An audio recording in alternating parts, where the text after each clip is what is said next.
I'm watching a lot of videos, on what's going on in the world and people's perception of what's going on.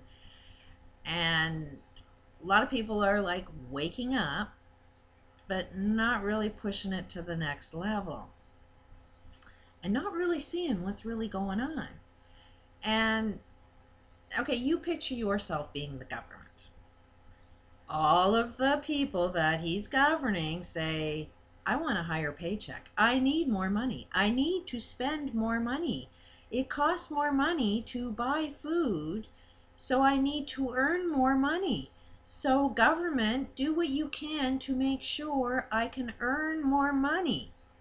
So, there are more people that are complaining about wanting to earn more money, which we happen to do that within the corporate structure, then there are people that are homeless, that have no phone, that have, can't afford a stamp, frankly, a little pissed off that they can't even write out their statements so that somebody actually is listening.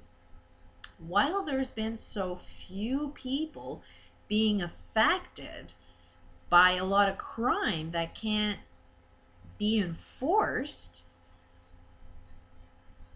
what's the government going to do? Are they not going to listen to you and what you want? You want to earn more money. You don't want to listen to the guy that's homeless next door to you. You want to shift those people out of your way so you don't see them anymore. Do you not think that's what government does? Is sort of sweep all of these useless, hopeless people who can't do anything for themselves? Like, let's just get rid of them because it costs too much money to help them out. So it makes more sense for government to pay more attention to people that are complaining about wanting more money.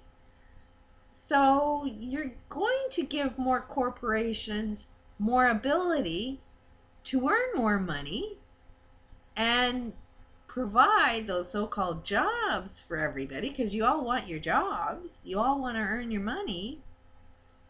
So we've gone down this system, this path of paying attention to money and not quality of life.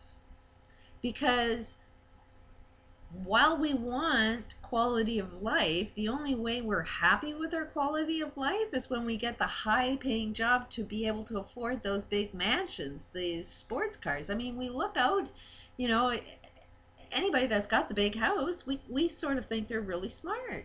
As a society, we say, hey, you're the guy that knows the most. They tend to go to school. They tend to learn how to be the smartest guy by learning what they're teaching in schools. Also, the rich guys happen to own those schools, and those rich guys are teaching you how to be so smart. And you've been thinking they're so smart, I want to be like you, so you go to their school and you learn to be exactly like them. Can you not see it's a little friggin' insane? Do you go to school and learn about society and our social way of life from somebody that's on the street, somebody that's homeless, somebody that's had firsthand experience of everything that's wrong? Wouldn't they kind of know what the problem is, since the problem directly affected them? Do you have enough patience and love to sort of see that maybe they're on a lot of drugs because the pain of what they experienced is so painful, and you judging them to know no more and not really lazy, they're lazy and non-productive people, when they know that they're not lazy, they know that they want to be productive, they just don't want to be productive in a way that does harm to other people in the way that it was harmful to them. And you kind of look at these gangs, we kind of think that gangs in our community are sort of really evil people. Are they really evil? I mean, some of these gangs in California, they were deprived of even going outside their neighborhood.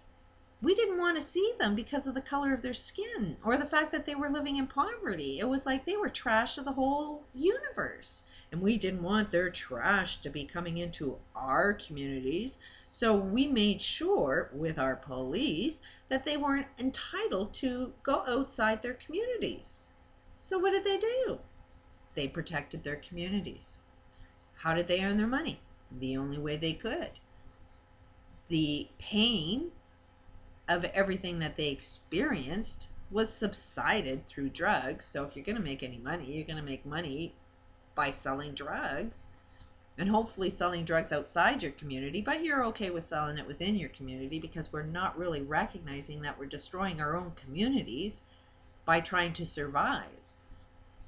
So while the mentality of gangs was created by us suppressing their fullest potential, accepting them into our world, we block them off.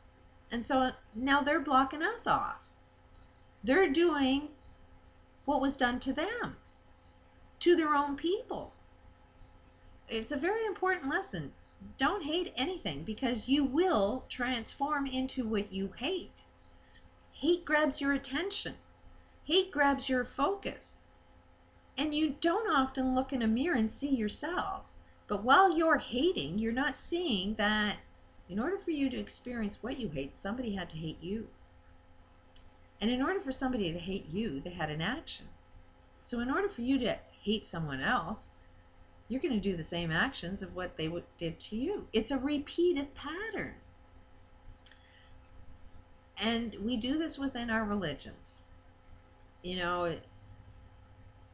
Religion, if you can't friggin' see it, they hate Satan.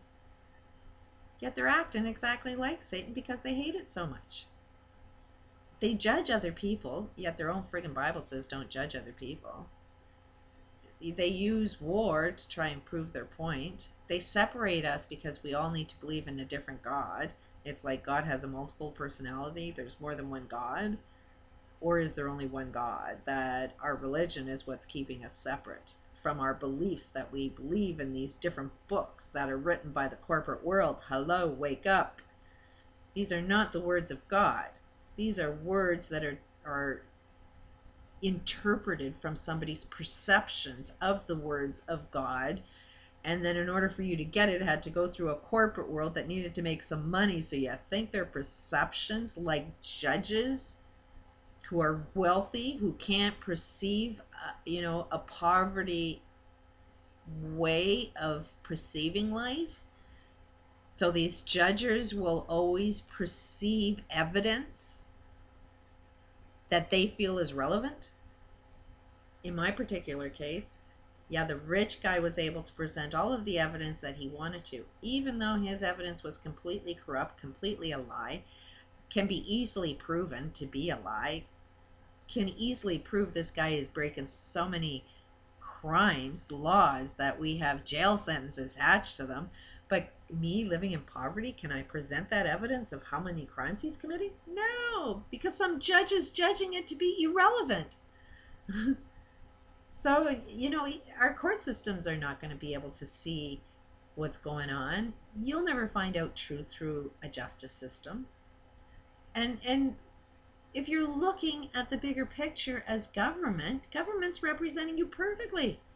As long as you want to make more money to buy more stuff, government's going to say, okay, And then we're kind of getting an overpopulation problem. These people that are the smartest people in the world don't think that we can solve the overpopulation problem without killing everybody. They think that they're saving you. They think that if they get rid of most of the people in the world, there'll be more food for you. But they're going to judge who's the ones that need saving. And you know what? It's going to be the guys with the big house that are going to be worth saving. And the guys that are homeless, the guys that know how to live properly, how to create a social environment that doesn't do harm to everybody else, they're going to be the ones that get killed. And they don't have any power. They're not getting any support because we're too busy judging them to be dirt shit. And guess what? If you don't have the biggest house, you're going to be dirt shit. So you're going to be the one they're going to kill, and they think that they're helping you, but they're not helping you. They're helping the guy that has the bigger house. And then when we destroy the friggin' planet and most people are dead, the only people that are going to survive are these insane wealthy people that are going to be judges and our government, and they're going to be telling us this is the way it needs to be. Because us on the bottom don't have our voice yet. We don't know how to communicate in a way that we want to be heard. We're only listening to, we want more money. We want more money. We want to buy bigger houses. And until somebody at the bottom starts saying our houses, the size of them, the cars we drive, our stuff that we buy is not the way to live, our governments will never change. It needs to change from the bottom in order for it to reflect at the top. My little piece about changing government. Change ourselves, and government will unfold change. Peace out.